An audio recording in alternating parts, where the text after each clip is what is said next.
I'm Ben Chambers. And I'm Alice Beatty. And this is our pitch for Ident. So basically, the basic summary of our idea is that we're going to use the whole idea of the circle and oneness, which is something that BBC One have introduced recently with their new set of idents. And basically, we're just going to have a variety of different shots involving different everyday life activities, but involving circles. So shots of car wheels and record players going around and people's eyes.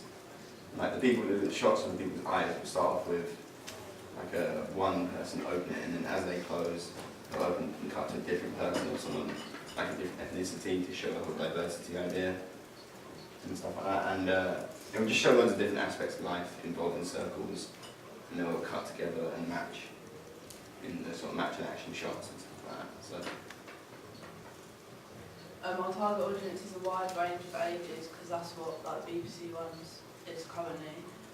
But through our questionnaire research we did, we found that the main target audience is sort of mid-20s to mid-60s. So we'll make sure that the shots we include appeal to that audience. We plan to film our ident by starting, so we've done a rough storyboard, and we'll do it shot by shot and make sure each shot will match up. So after every cut and every should work. And so we're going to start off by renting out some equipment from the school, as in a camera and a tripod, and then we'll go to our location and do some rough shots first to make sure they all match up and they work. And then to start off with, we'll do the shots of the eyes, and then it will sort of almost work in so it starts with a storyboard with someone opening their eyes, and then listening to some music, driving to the location, doing stuff at the location, and then it ends with a summarised scenic shot. And then our logo will just fade in, and we'll edit this on Adobe Premiere, and it will include a lot of very sort of recognisable British icons such as a red Mini Cooper. The songs playing will be of Arctic Monkeys, which is a sort of well-known British band. And, our location choice is Norman Park because there's a playground to film some roundabout there, and there's a car park to use the car, and it's like a big open space that we can film lots of little shots to use. In terms of risk assessment, we've gone about and thought about stuff like putting tripod in public areas. We'll make sure we've not done it on really busy pathways, make sure they're out of the way. We'll also make sure we've got spare SD cards, so we have loads of footage, where we have loads of space for loads of footage. We've got spare batteries so our camera doesn't run out.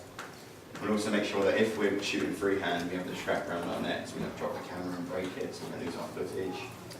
And if it starts raining and stuff, we'll either stop shooting or make sure the camera's covered up so it doesn't get damaged. This is our production schedule, which shows the dates we plan to finish filming and then edit our ident. Any questions? Very detailed pitch, well done. Yeah, I've got a couple of questions. What do you think the purpose of a risk assessment is? Just to make sure that we know that we don't hurt anyone when we're filming, we don't break any equipment, we don't sort of just cause any disruption to people in the public who are just trying to go about their sort of lives. Yeah, I mean, ultimately you're right. It's essentially about the people getting hurt, right? Risk assessment is mainly to protect you and the public in terms of who is likely to get injured. You only really highlighted one risk where people are going to get injured or hurt. The rest was all about protecting the equipment. Now, obviously, I'm very keen that you do that because it's my equipment. But what about the... Say we're shooting in a car park, we'll make sure it's it's at a very empty time, so there's not loads of cars driving about. We'll make sure we're sort of in an area, around the sides, so it's not right in the middle of the car park, so not just constantly in people's ways. What happens if people that you don't know get involved in your shoot? What do you do?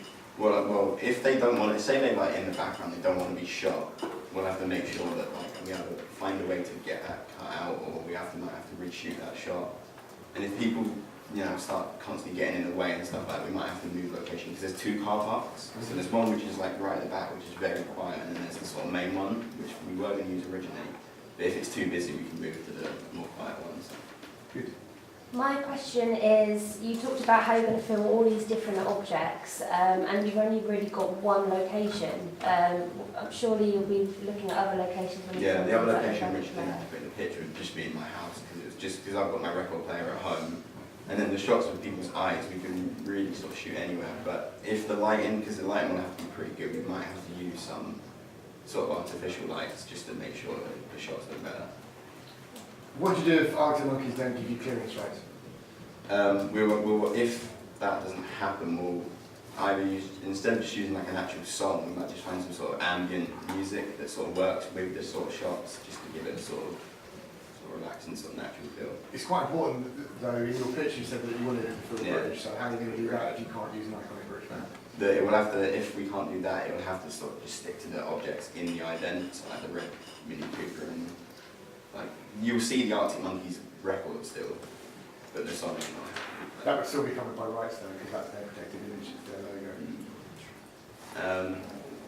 If that's the case, we might have to. That's not hard to think about.